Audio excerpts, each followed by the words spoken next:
I'm with Chris from EA Analytics, and I want to ask Chris what he would recommend to estate agents on how to beat cheap fees. Talk to me.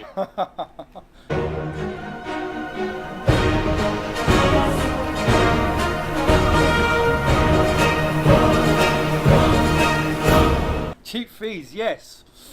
You've been around the block a few times. I have indeed. And my answer might create a few haters, but I never, ever, ever folded to cheap fees.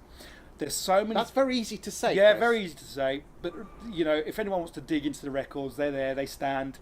You know, I had a good record of going into areas where people simply couldn't get 1% or more, and you know, within weeks, months, turn that into a 2% average branch. You know, quite easily.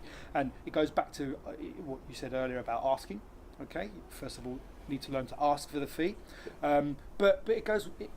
It's not always that easy. It does go back further than that. Now, is that an attitude thing or a training thing or both? Both attitude and training. I was starting to say about there's so many different ways to skin a cat, right, and so many different ways to get your fee. And I think a lot of us as estate agents just always employ the same method, and that's leaving the fee question right to the end. Okay, so you know, the fee generation starts way before you meet the person. Okay, way before you meet the vendor. It starts with the first interaction with your company. It starts with your website. It starts with the first phone call that they make to you. How have you handled it? Did you handle it exactly the same as everyone else? Yes. Then they've put you in the same basket. Did you handle it slightly differently? Okay, you're now over here. Then you know, what about the time in between booking the valuation and actually turning up? Very good friend of mine, Chris Rosendale, he actually, when he does the free val, takes the free val pack to the punter and actually knocks on the door, introduce them, here's your pack, I look forward to seeing you tomorrow, love. That's exactly what you should be doing. Exactly, you know, and don't try and be cheap and put it through the letterbox. Knock on the door. Yeah, knock on the door. Introduce yourself, certainly, hand over the pack, let them know how excited you are to meet them and go through. Maybe, you know, drop in the fact that you might have spoken to a few people already, maybe, who knows. But, you know, that's adding value to your to your brand, right? Getting to the property, the valuation, you know, you really need to, at that point, the valuation should just be the cherry on the cake, right? You should have already proven that you're different and that you're worth your fee way before the fee question comes up. I thought you might ask me about this today, and I thought about the answer a bit, and I think what we do as estate agents, and I include myself because I've done it as well, is we assume that sometimes maybe we are different, or that we're better, or that they're not going to say the same thing. I think the assumption you should be making is that the other agent that goes in is just as good as you, has said exactly the same thing as you about how great you are and how you sold the one down the road, blah, blah, blah, okay, and is going to leave the fee question to the end, just like you probably do normally, right? Yes. So all things equal, they're exactly the same. Okay, you've built a bit of rapport about this, and they've built a bit of rapport about that, but at the end of the day, you all look the same, you all say the same thing.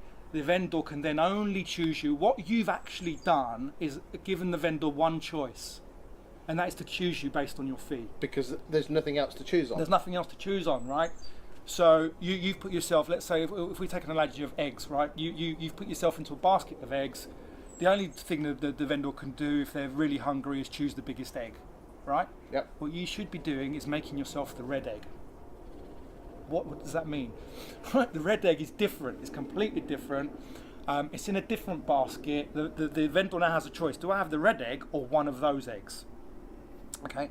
But also, what you should have done in the meantime is explain to them why red eggs are good.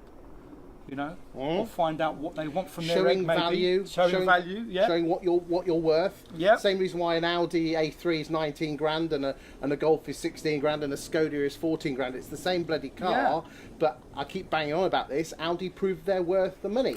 Yeah, what they do, and what we could do is find the pain first, right? Or find out what the vendor actually wants. The motivation, the reason. The motivation, that's key. Because there's a lot of people out there just go into the val and press play on the tape recorder. That's right. That's right. They make those assumptions. The vendor wants a quick sale for the best price and wants to pay the lowest fee. If you've made those three assumptions already, you will always end up with the lowest fee. It's as simple as that.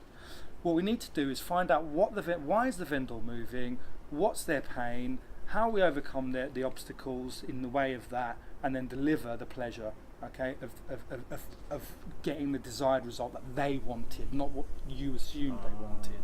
So sorry if the bread egg thing was a bit confusing, but at least it wasn't purple. yeah, purple eggs are just as good. But what I meant by that is, just differentiating yourself. But you must also, on top of that, find out why they want to eat an egg in the first place. That's key, right? Maybe we shouldn't have gone down the egg road. No, that was good analogy. And that's the way. Ask the questions, don't assume, and prove worth. Prove worth, yeah, for sure. But it's difficult, it's difficult because you're in the moment. You the only thing you've got to prove worth is I did this, we did that, blah, blah, blah, blah, blah. But hence why you say you've got to prove it before. And after, if you can't close before, during, and after. Or after, depending on where we are in the UK. But definitely, before is key. And that time between booking the appointment and actually arriving at the appointment is a portion that we it's probably more important than the free val itself. It is more important than the free val itself. Like I said, the free val itself is really just the cherry on the top. Your job as a company and as a neg and as a branch manager and whoever else is to put that valuer in a position where they've just got to sign the contract. That's it. It should already be listed by that point. It's theirs to lose. Okay? You heard it here first. Thanks, Chris. No problem.